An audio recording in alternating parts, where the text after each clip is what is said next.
In the last episode, Oda Nobunaga faced off against the Ikoiki, the Mori, and even the Uesugi at the Battle of Tedorigawa, where Nobunaga would be stunningly defeated by the famed Uesugi Kenshin. Now, as new challenges present themselves, Nobunaga will press forth as he attempts to deal with a new rising tide of enemies.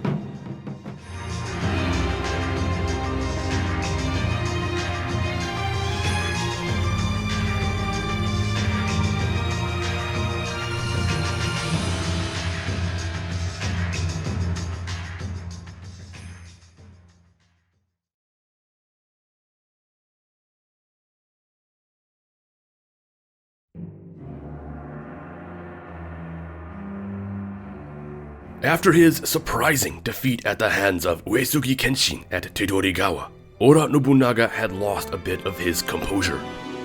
By 1577, his enemies were now the Mori, Ikoiki, and Uesugi. Although, because Kenshin opted to pull back after his victory at Tedorigawa, the Uesugi weren't seen as high a threat as they initially were. Even then, Shibata Katsuie and Maeda Toshie both continued to put pressure on the Uesugi.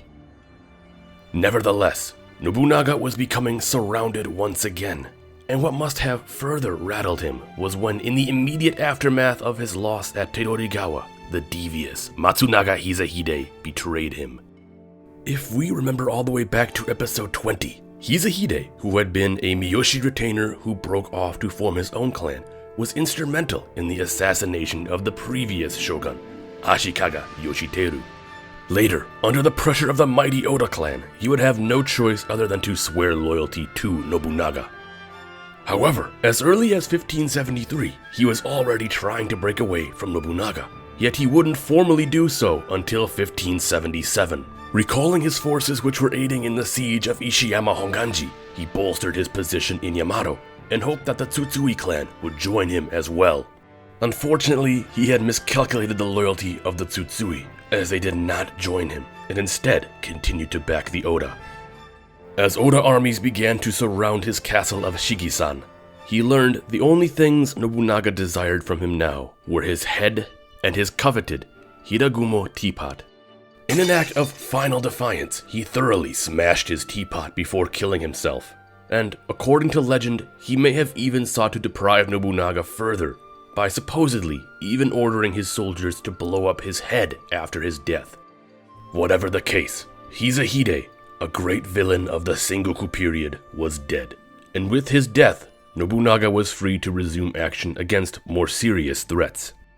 As we saw in the previous episode, the Mori were already lending aid to the Ikoiki, and it may have only been a matter of time before Mori armies began marching east against the Oda.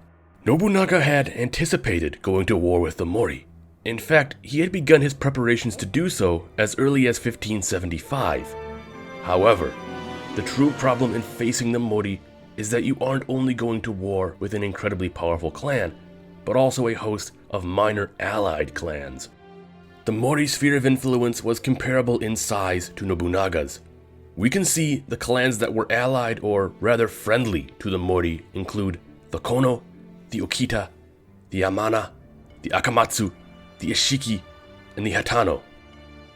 As I have said before, and continue to say, the Mori owned the West, as the entire Chugoku region was in the grip of daimyo Mori Terumoto. To this end, Nobunaga devised a plan, using two of his most trusted generals, Hashiba Hideyoshi and Akechi Mitsuhide. Hideyoshi was to lead a campaign along the Sanyoro Road on the Inland Sea, working his way towards the Mori power base in Aki province. Mitsuhide had an upper route, leading his armies along the Sanindo Road on the coast of the Sea of Japan, striking out at Mori allies before making headway into Mori territory. In 1577, the campaigns began, and immediately we can see differentiation in progress. Mitsuhide was quick to run into difficulties. Not only did he disagree with orders given to him by Nobunaga, but also the resistance he faced was fierce. Although he had previously been in charge of the siege of Ishiyama Honganji, it appears his general approach to siege work had been somewhat lackluster, as his sieges were continually bogged down and hindering his progress along the coast. On the other side, Hideyoshi was thriving, making slow but obvious gains through Harima. After marching his armies through the territory of the Oda-allied Beisho clan of Harima, his first obstacle was none other than the castle that would one day be known as Himeji, yet at this point it was known as Himeyama. As we have seen in previous episodes, Hideyoshi was a master at taking castles, and once again at Himeyama he would use cunning to seize the fortification through diplomacy. By working with the governor of Himeyama, a samurai named Kodera Masamoto, and a mediator named Kuroda Yoshitaka, they were able to turn the castle over to Hideyoshi, as well as sway other smaller families in the province to back the Oda. Moving further along, he would later lay siege to Kozuki Castle. At first, having superior numbers, Hideyoshi simply demanded surrender. When the defenders turned the offer down, Oda forces went about destroying Kozuki's outer defenses and pressed forth with a strangling siege. In attempts to dislodge Hideyoshi, the Ukita clan sent a relief force to aid the defenders of Kozuki. Yet they would be intercepted by another Oda army and driven off.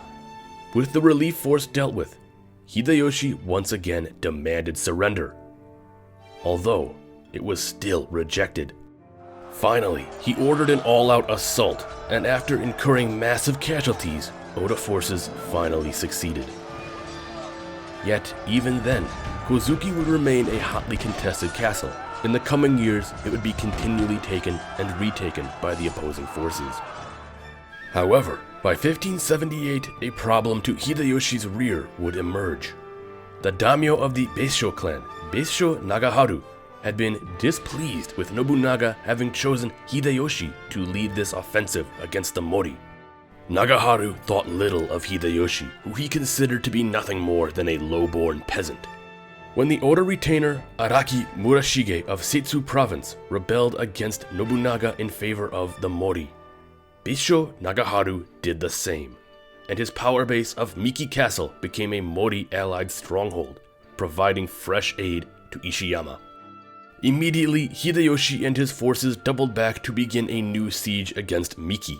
Although, with the Mori supplying the Beisho from the sea, the castle was bound to hold out.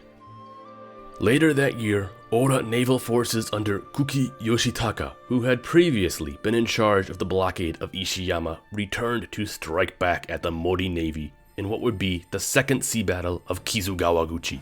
This time, within his navy, Yoshitaka brought with him 6 newly constructed O-Adakebune battleships, armored with iron plating and carrying cannons. It seemed to be the edge the Oda navy needed, as they were able to beat back the 600 ships of the Mori and resume the blockade of Ishiyama and now Miki.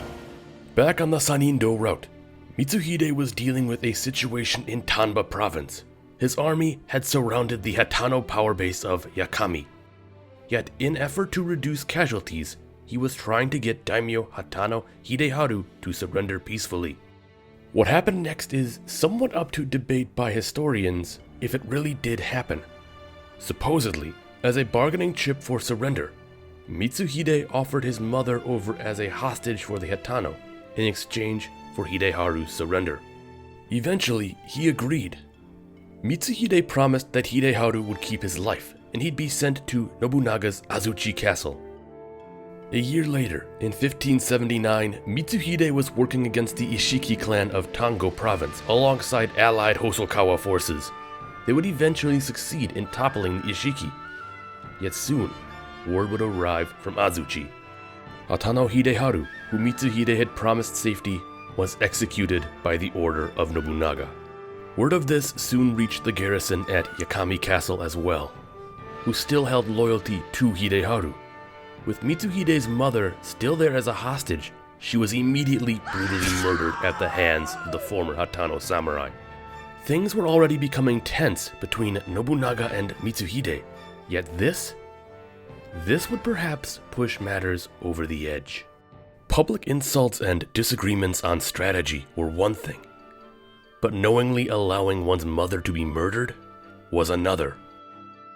Returning to Hideyoshi, with Miki now cut off completely, Nagaharu would hold out until 1580, until inevitably agreeing to surrender the castle. Essentially, causing the whole of Harima to enter into Oda hands. With Mori forces being continually pushed back by the Oda, they were unable to help Ishiyama Honganji any further, as finally, in that same year, the mighty temple fortress would finally fall to Nobunaga, ending the decade-long siege that would go down in history as the Ishiyama Honganji War.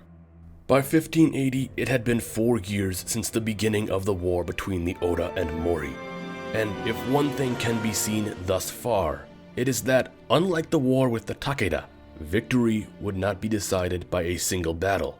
Instead, Oda Nobunaga and Mori Terumoto were investing themselves into what would be a long, protracted conflict, where the winner would most likely have ultimate domination over the land. So, what can we learn?